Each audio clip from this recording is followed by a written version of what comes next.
Good evening.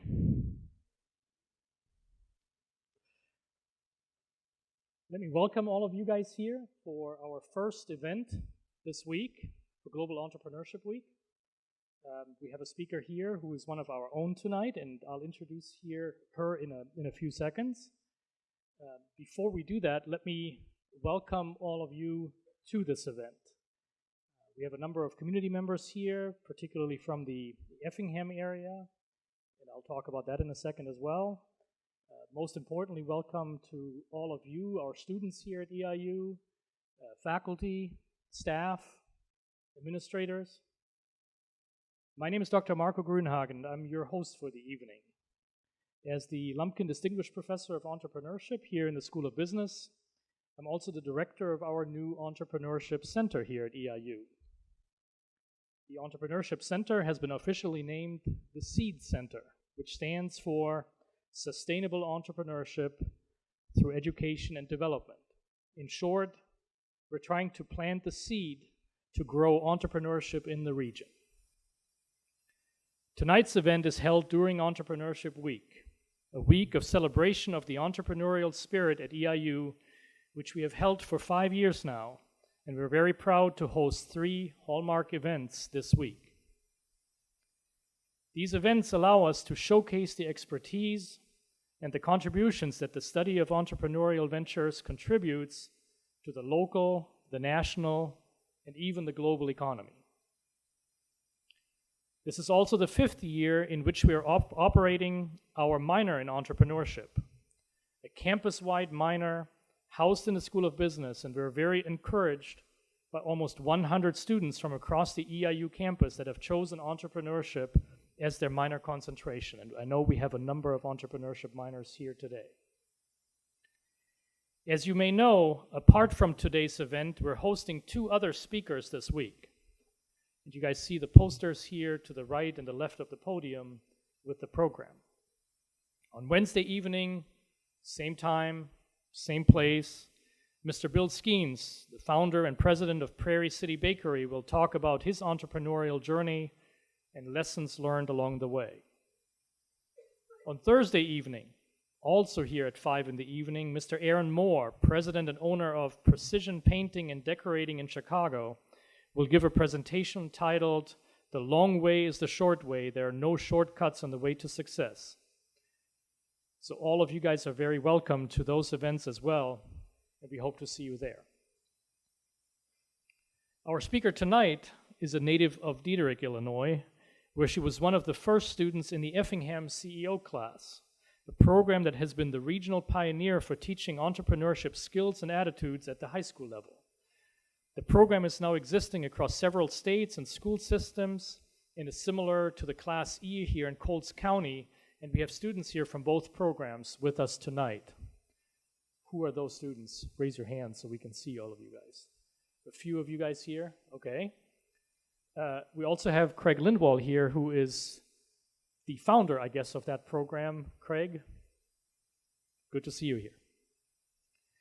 As I said, our speaker tonight came out of this wonderful program. She's accompanied tonight by a very large contingent of her family and friends. That's all of you guys there. And she has also graciously agreed to answer questions at the end of her talk. So please feel free to write questions on the note cards our students are passing around. Many of you guys have gotten a note card and a pen. They would collect them at the outside ends of each aisle throughout the presentation. So please wave at them to get a note card and pencil if you need one, and we will then select a few questions to ask our speaker, depending on how many questions we'll get. With that, I'm very proud to introduce to you Alexis Teichmiller, one of our current EIU students. Inspired by a passion for building the confidence of women, Alexis created a traveling clothing boutique offering only exclusive, one-of-a-kind looks for women of all ages. Over the past year and a half of hosting trunk shows in women's homes or businesses, she has just recently transitioned AT Avenue into an online boutique. After her graduation in May, Alexis intends to run AT Avenue full-time, alongside continuing to be a small business marketing consultant. Entrepreneurship means everything to Alexis, as she is dedicated to promoting the confidence and self-discovery that awaits every future entrepreneur. So let's all give her a warm and welcoming applause. Thank you. Oh, sorry. Can everybody hear me? I unfortunately lost my voice this weekend, so I apologize. I do not normally sound like a man. So my name is Alexis Teichmiller, and I am a senior here at Eastern Illinois, where I major in marketing and minor in English. So today, I'm here to talk to you about how to be the CEO of your life. And when Marco originally asked me up into his office, I didn't know why. I was like a little worried. It's the first time. It's kind of like being called to the principal's office. What I do wrong? So I sat down, and he's like, we want to ask you if you'd be interested in being a keynote speaker. And of course, I was honored and very excited. And then like the next day, okay, what's your topic going to be? And I was like, I have no idea. I'm going to teach them how to be the CEO of their own life. So today we're going to talk a little bit about that. So before I get into the nitty-gritty of how I entered the world of chiffon and sequins, I saw a need in my area. So a lot of you guys are probably from the Chicago area, am I right? Normally, that's where a lot of Eastern kids are from. I'm actually from an hour south of here, and all we have is like Walmart, Kohl's, and a Maurice's. So I saw a need for unique styled clothing that you would have to drive at least 2 hours to find anywhere else. And I started this the summer after my sophomore year here at Eastern, and I was a little bit bored. You know, I'd had 2 internships already. Now at this point, I've completed 4 internships, but I wasn't being fulfilled. You know, I really wanted to find something that I was passionate about.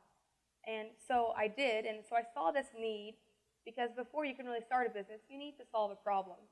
And so I saw a need of, you know, there aren't very many options for women in our area to find really cool clothing. So I fulfilled the need, and now a year and a half later, I couldn't be more passionate about what I do. And I think passion and drive are the 2 things that really an entrepreneur needs, other than solving a problem. So before we get too much farther in, I'm going to show you a short video. It's a promotional video that was just made.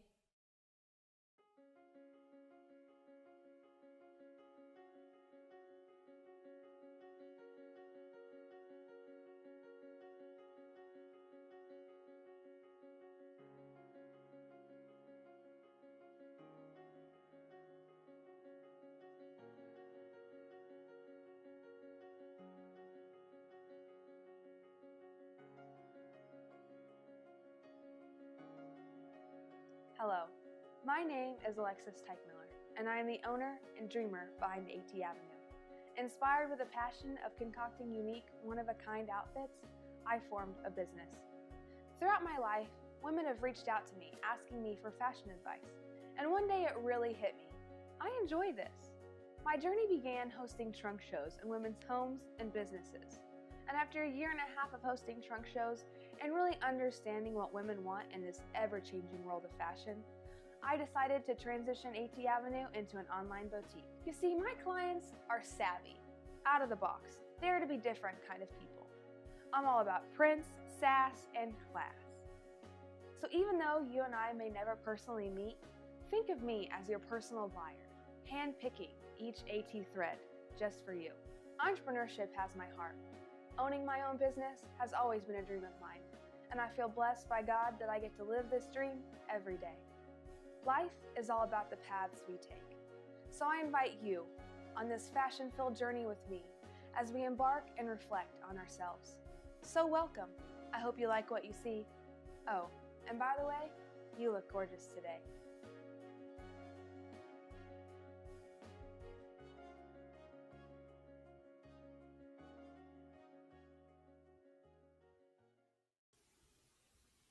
So before I tell you where I'm going, I want to tell you where I've been.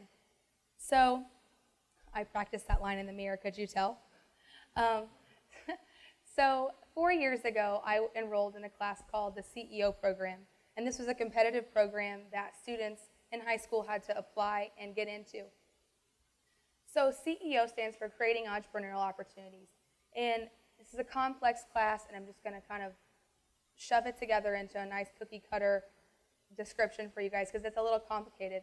So every day, my senior year of high school, from 7:30 to 9, I listened to up to 70 guest speakers talk about their businesses, how they were successful, how they failed. And we also got to tour up to, I want to say, between 50 and 60 businesses in our county. So anything from a mom and pop florist shop to a Stevens Industries, which makes a lot of the cabinetry for Kohl's. So they were an assembly line, basically. So learning all of those things at a really young age, I was 17, I really got to understand the ins and outs of a business. And not only is it okay to succeed, but it's 100% okay to fail. And so at the end of the class, you actually have to start your own business. So when you enter the class, you know that you have to start your own business. So from day one, I had no clue what I was going to do. And I actually remember in late January, our product was due May 4th. I remember May 4th was our trade show. And the trade show was when the whole county got together and they actually got to preview what we had done all year and what our product was. So this wasn't a science fair. This was real money. This was real people, and there were real expectations.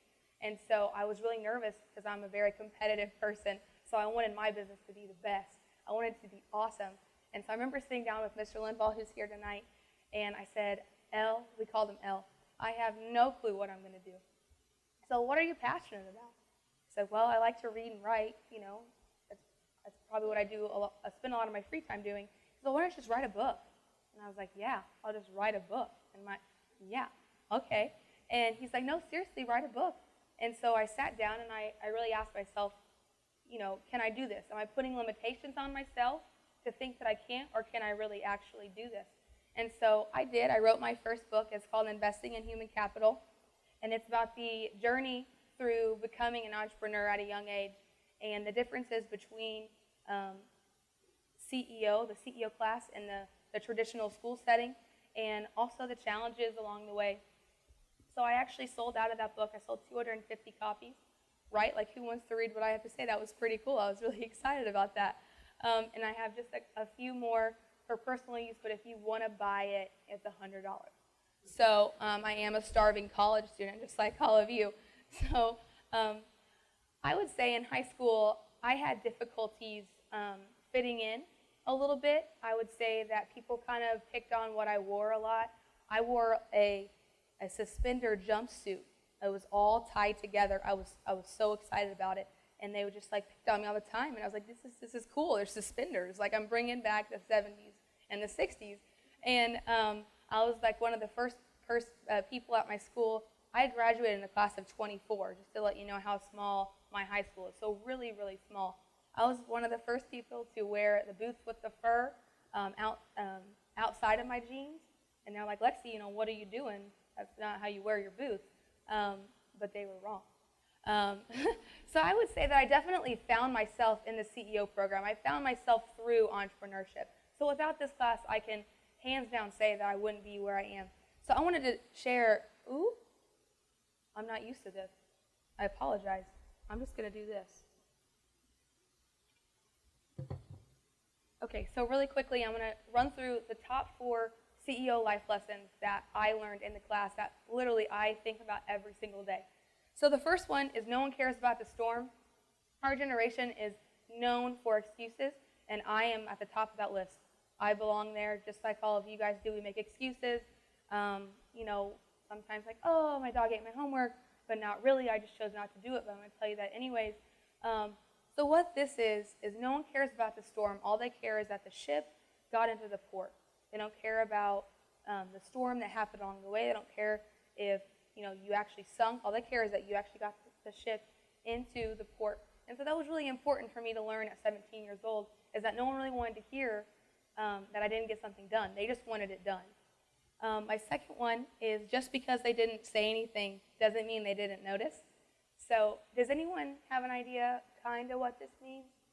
So if your teacher is up at the platform talking and you're texting, do you think they don't notice that you're texting? Where's Professor Edding? Is Edding? You're right there. Of course that he notices, and he's scary. So you don't want to scare him and have him kick you out of class.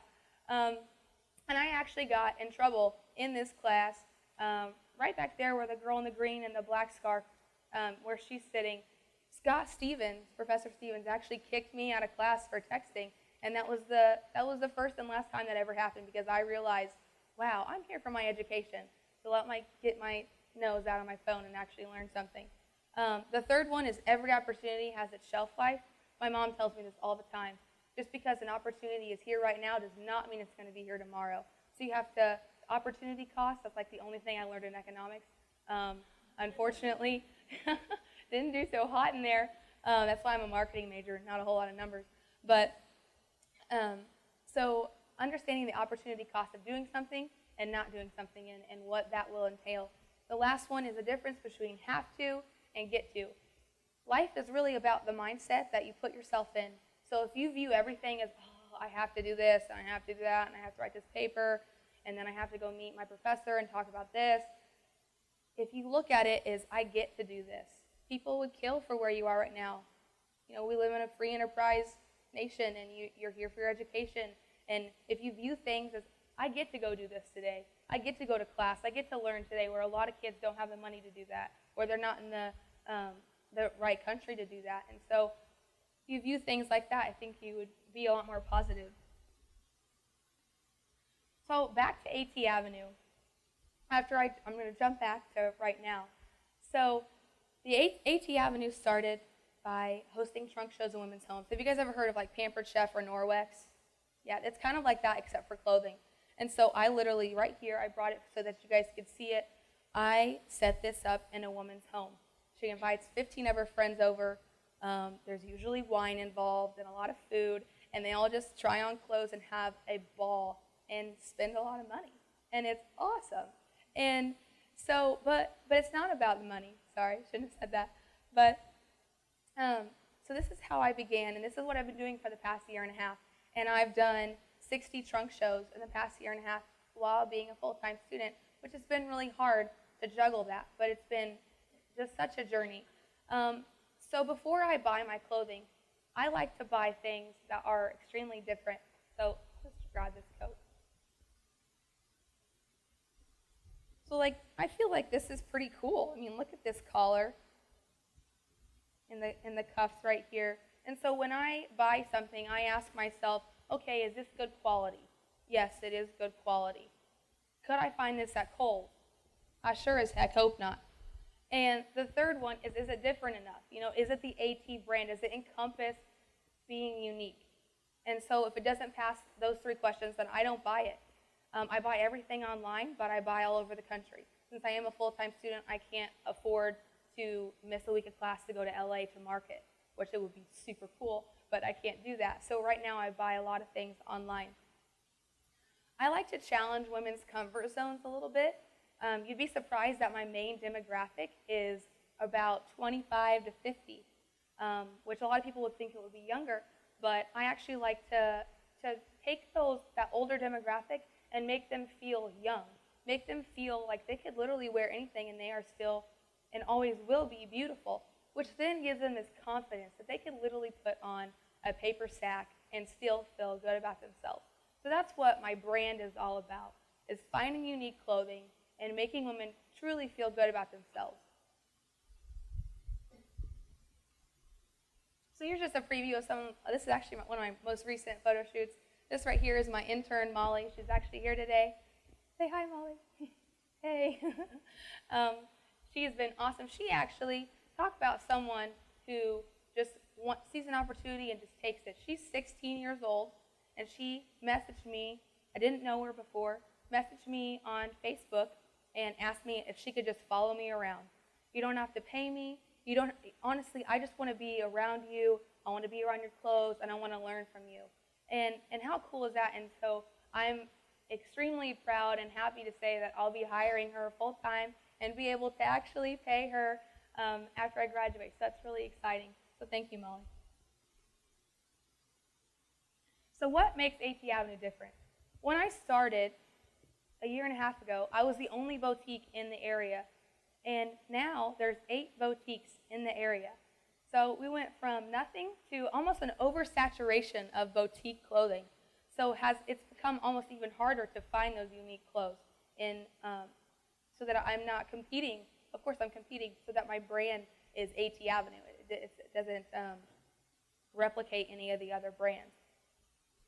So I'm all about customer relations. You guys have all heard in all your classes that customer service is everything. And of course, it really is. So relationship selling, I don't know if you guys have learned this in your classes yet, but relationship selling is all about building trust between you and the client.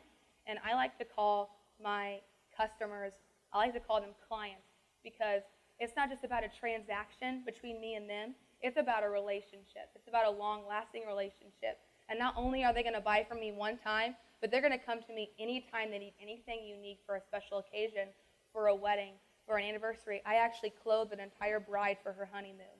Every single day we went through and we planned out her outfits. So things like that, it's because I built the trust and built that relationship with her that she wanted to come to me because she knew that no one else would have what she would have. So all of her pictures would be unique. I like to carry, like I said, different out-of-the-box clothing, kind of push people to step outside their comfort zone and put something on. Like this is velvet, and one lady said, velvet's disgusting. You'd be surprised at what some people will say straight to your face about your clothes.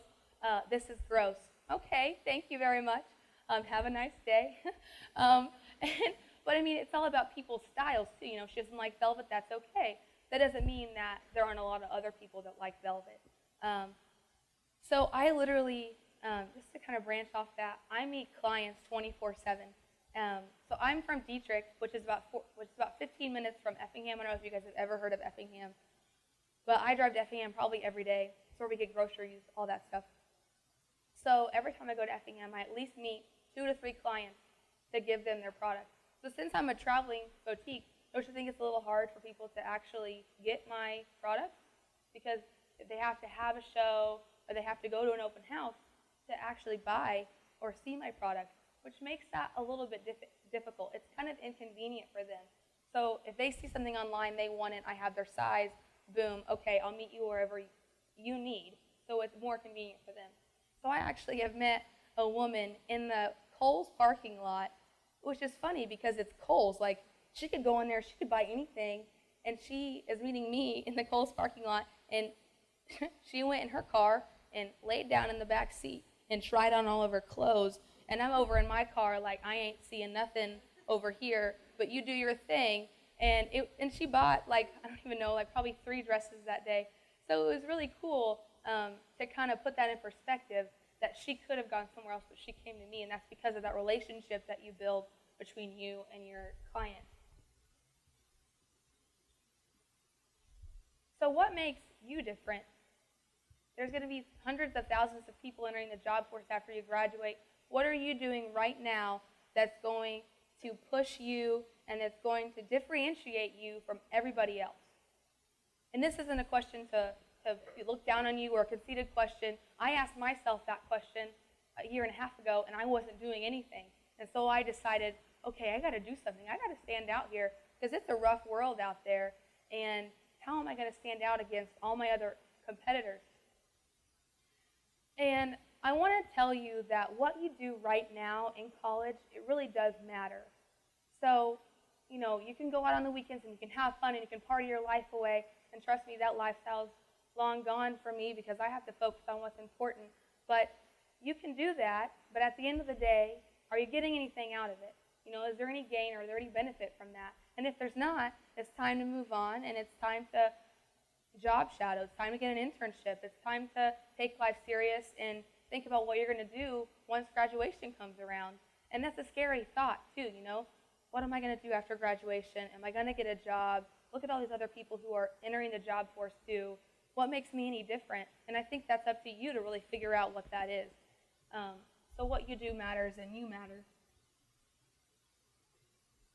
Hold on one second. Starbucks keeps me going. Anybody else? Starbucks fans here? I need to move it closer to campus so we can walk to it. Anyways, so whenever I was researching online, I researched how to be the CEO of your own life, which was kind of cool that I could research my own topic, so that was kind of nice. So I researched that, and I came up with two really cool things. Was a chief emotions officer. So CEO could stand for the chief emotion officer. So how many of you guys get upset really easily or are a little bit sensitive? Definitely me. And so understanding that, one, that's okay, but two, you are in control of what other people and how they affect you. You're in control of that. So if someone does something and it makes you mad, you decide whether or not it makes you upset. And so taking ownership of your emotions like that is a really powerful thing.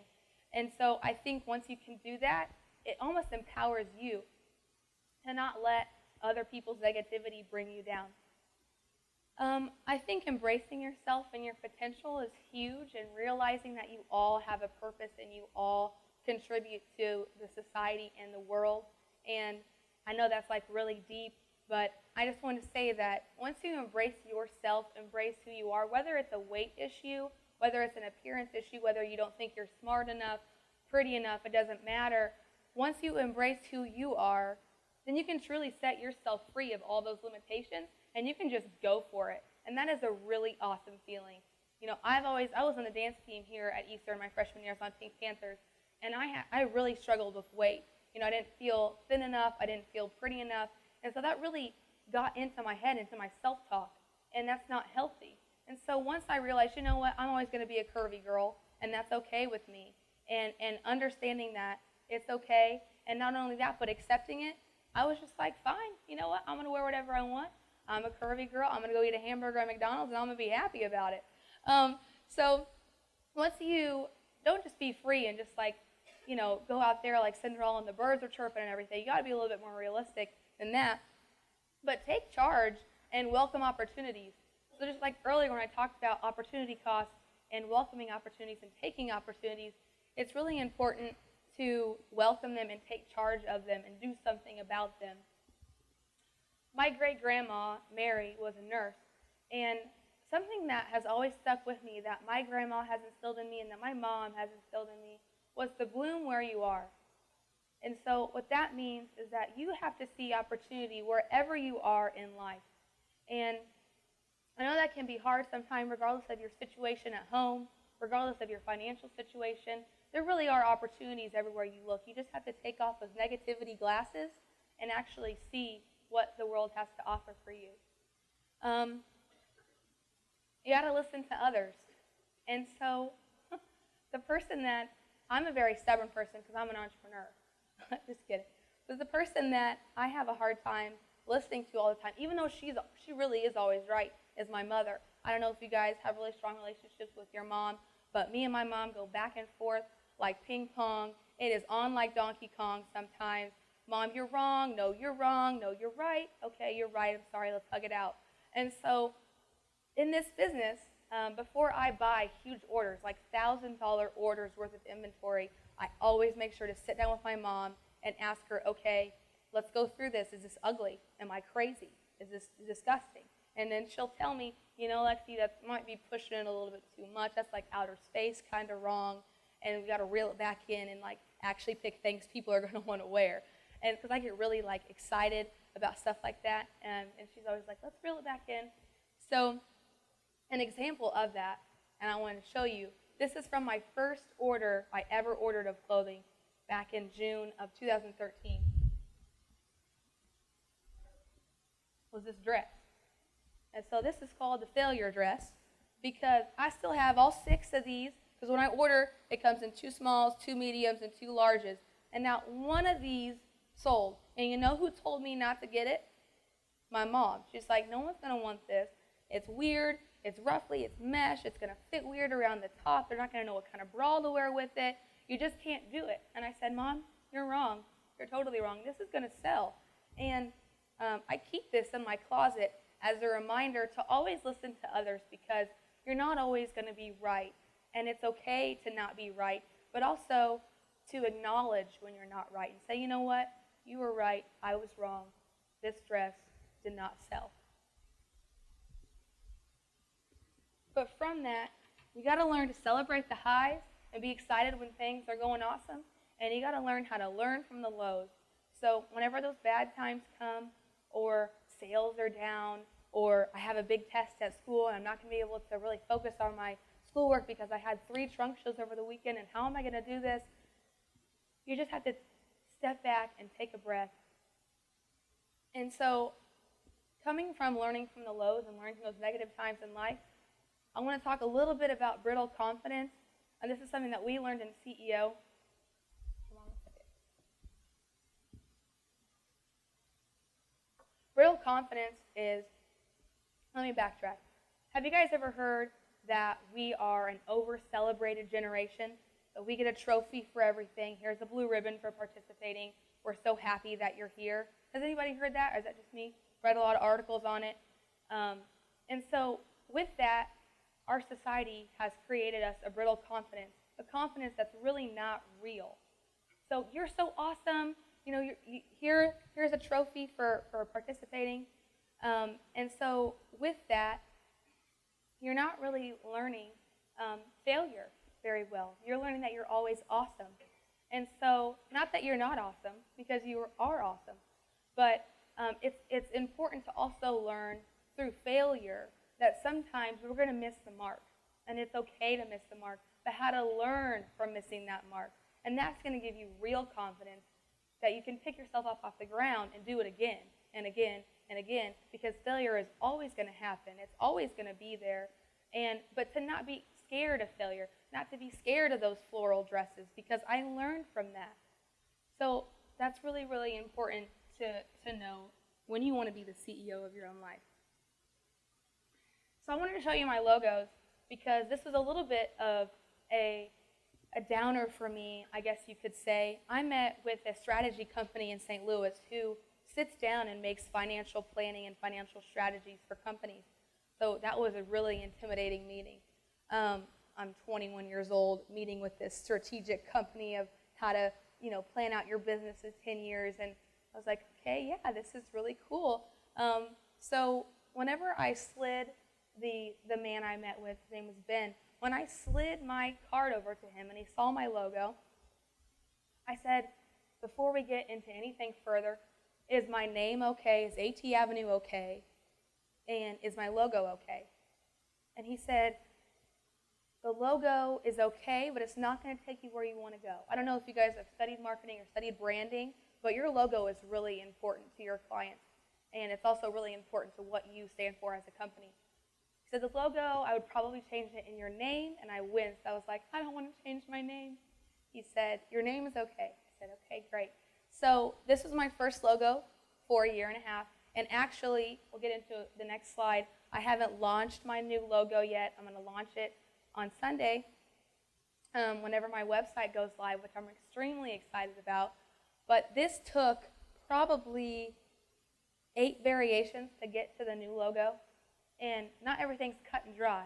Sometimes, I love Mr. Linval says this all the time, we think life is going to be from point A to point B. When really it's like all over the place, highs, lows, roller coaster up and down, back a couple steps, forward and then back, and then we finally land where we want to be. And so that's kind of what this logo was like. It was very frustrating. I actually had a focus group of 20 of my best clients come together. We looked at the logos, we talked about my brand, and they said, it's okay. And I was like, oh, okay. Not really what I wanted to hear. So obviously I need to change it.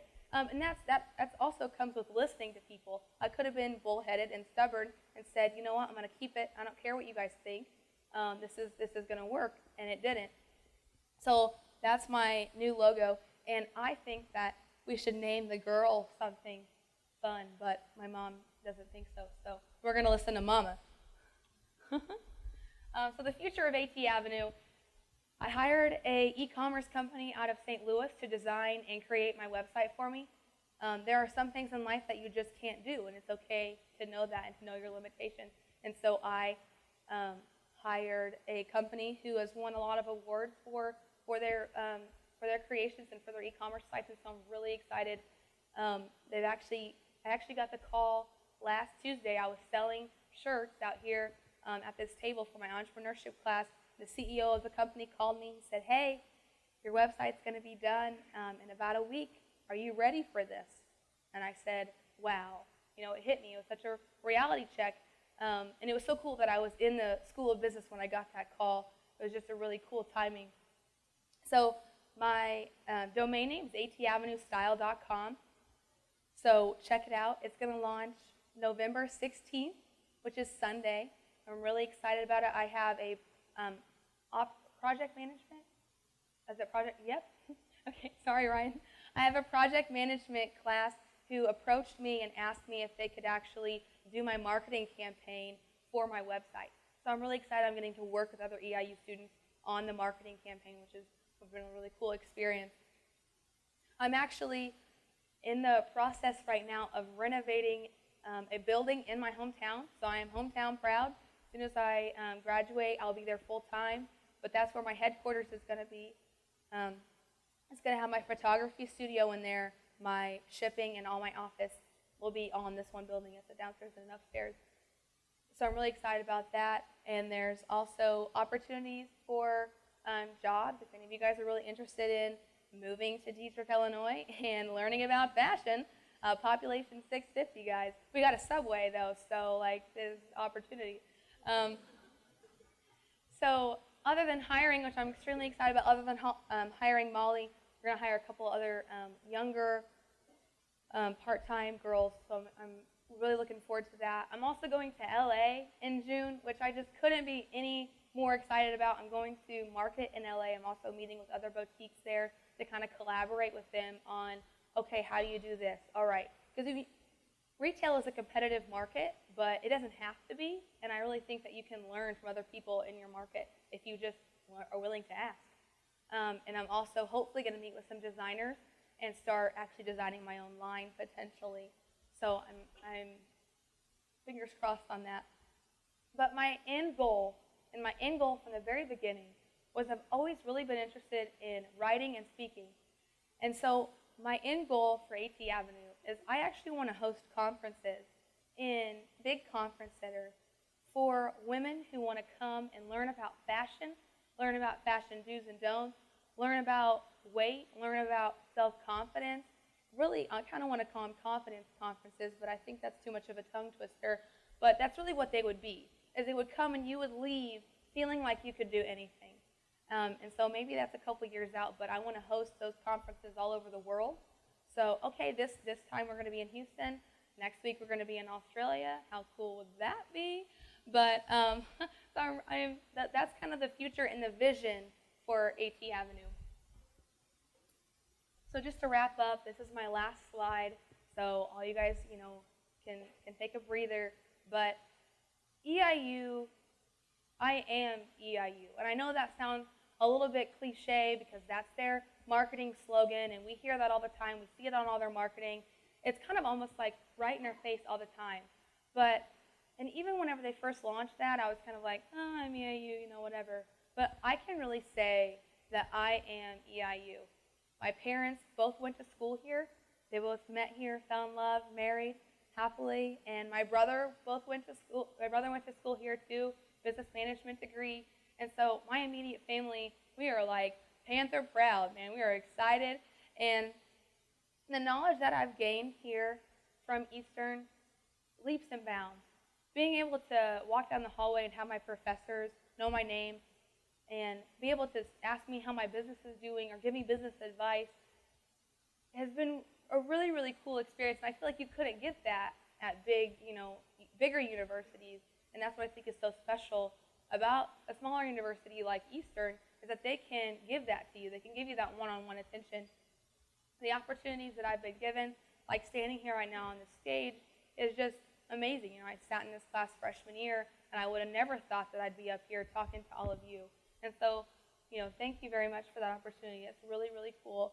And the relationships that I've built with my teachers, Mr. Edding, Marco, Professor Stevens, Professor Riedemann, these professors who have been with me from the beginning and know who I am, and I know that if I called them, they would be there for me. And same with my friends. My friends are awesome, my roommates. I love you guys. I'm crazy sometimes in and out with all this fabric and stuff, and they're like, she's crazy. And so thank you so much for being awesome friends. And my family, my dad's my CFO.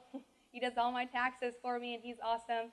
And my mom is She's everything that AT Avenue, AT Avenue isn't just me. It doesn't just stand for Alexis Teichmiller. There's this team of people that's behind me making it run.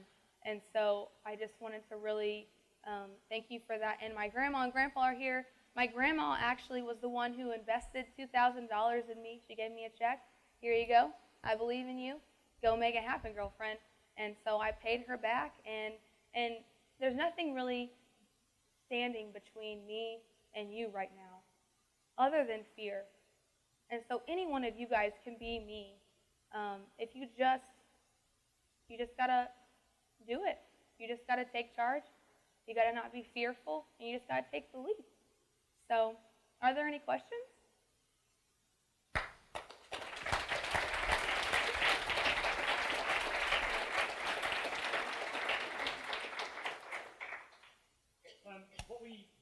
I think what we're going to do, let me step up to the microphone so the camera can hear me. What we're going to do is we are collecting questions on the aisles again, and I have a stack here already, and I've sorted through them. So I'm getting more. So let me start with a couple of first questions. Somebody's asking here, how do you balance school and AT Avenue? That is a really good question. I don't know. I have this huge day planner that I write everything down in, and it's very important. It's almost harder now than it was last year in my junior year, because now these are my capstone classes. I'm a senior, so my classes have gotten a lot harder. I would just say a lot of ambition and a lot of Starbucks to answer that question, and a lot of help from my family and friends. Relatedly, how did you financially get started? The question is raised here. A loan. You mentioned your grandma, obviously. Yeah, my main startup capital was my grandma. She gave me a check for $2,000, and I got a business license, and I found wholesalers who I was interested in, and I just made it happen. Okay. How do you go about sourcing your products? You mentioned online, you mentioned LA. Mm-hmm. Maybe a little more detail about that. Yeah, so all of my wholesalers are online, and I have a really good buying relationship with them because I've been buying from them for the last year and a half. So if there's a problem, they just give me a call, and we take care of it. So a lot of it is in California. LA is like the fashion capital of the United States. I'm sure you guys know that, in New York. And so a lot of my products come out of California. So, and a lot of that happens online. Okay, then we have a few questions here that I think relate to the same issue, and that is, how do you plan to grow your business in the future without going into debt? There's a related question, what's your biggest challenge? Do you want to go national, expand into men's clothing? Those kinds of issues. I get the men's clothing question a lot, so maybe there's something there. I gotta figure out the online world. I'm changing my business model. I went from doing direct selling home shows to now going and being an online business. So I've had to transition a lot of what I do and learn a lot. There's a learning curve before you go online. But how to grow, I've had a lot of, I don't know if you guys, Instagram is like the hot social media right now. It's not Facebook anymore, it's Instagram and Twitter.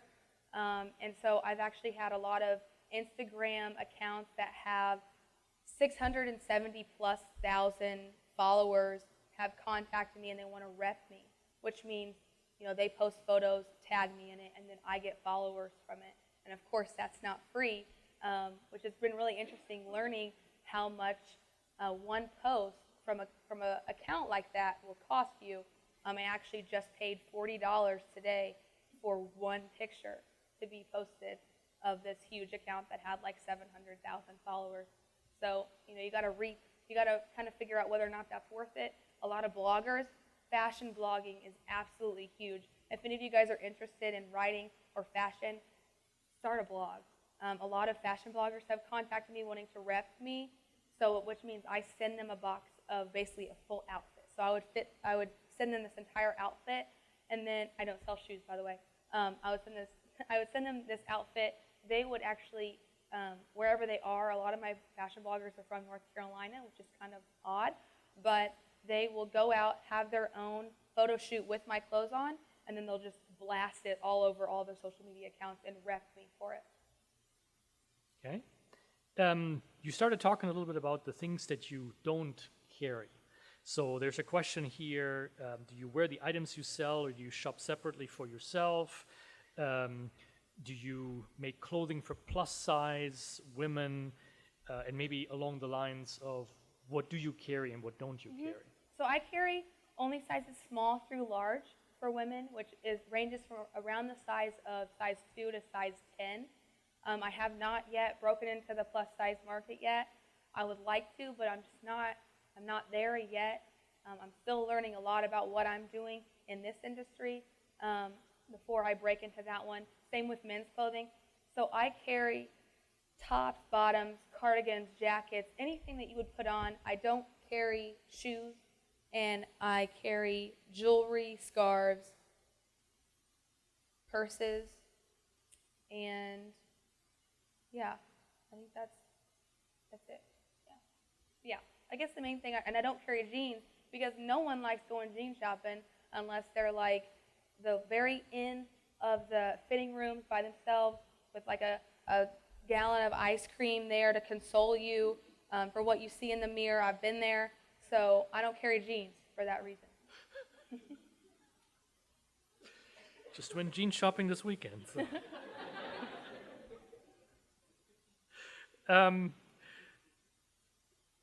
You appear very disciplined. Really? You talked earlier a little bit about, those of you who go drinking, well, get it out of your system and move on. So somebody here was asking, how did you learn your discipline?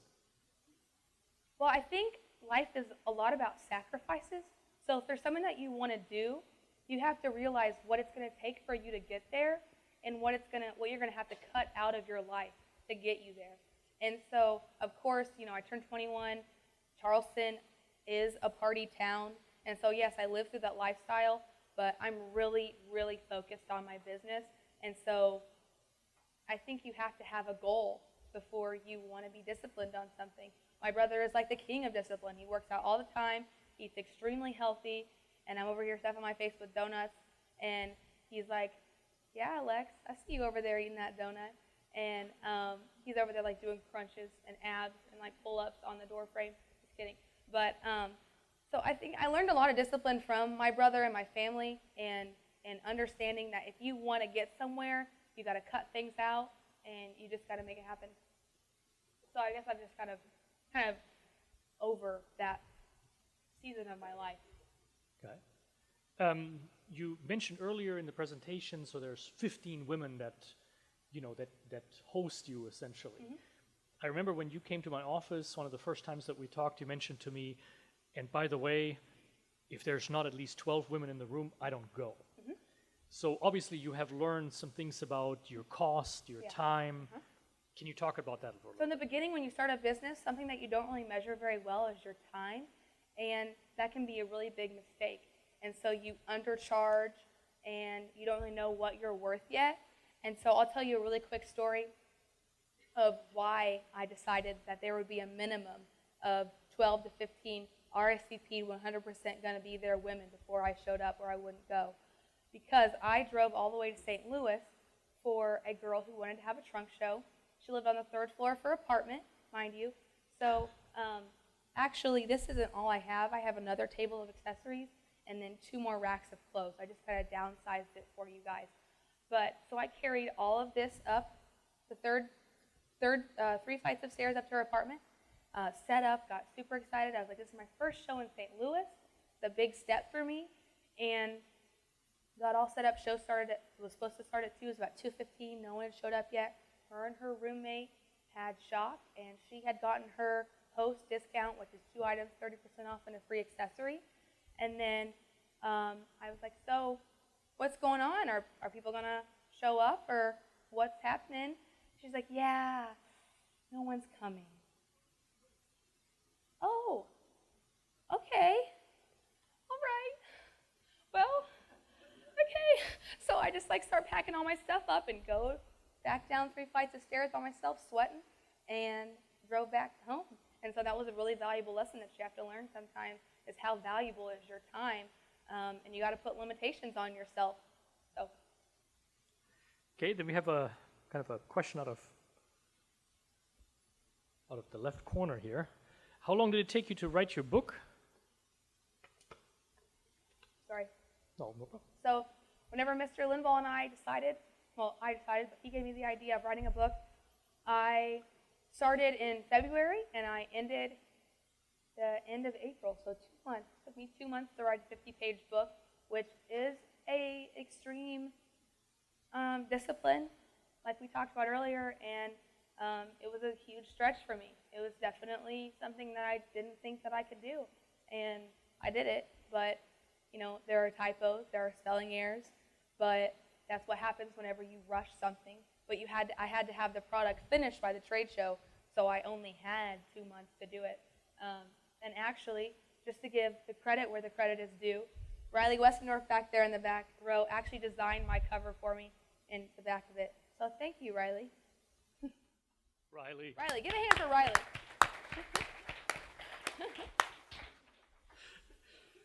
I have one more question up here. Do we have any other questions that people have for us, since we're winding down here on time? Okay, so I guess this is the last question of the night. First of all, congrats on a successful business. Thank you. And so then the question about your future. What are plans? How do you plan to grow your business? How do you plan to grow your business without maybe going into too much debt? Mm-hmm. So the debt has been interesting. I am debt-free right now. After a year and a half of being in business, I am debt-free. But my dad and I had a very coming to Jesus talk, as some people like to call it, about finances, about, this is a cash business, and you have to have cash for your inventory. You have to, your liquidity, all that has to be your cash flow. He likes to call it cash flow. So that's fun. But so to determine your cash flow, you really have to be disciplined and understand that sometimes you have to go to the bank and ask for a loan, of $50,000, $100,000, or go on Shark Tank. I'm like a Shark Tank fiend. I watch it all the time. And so that's been something I've been learning a lot about equity. I've been learning a lot about loans.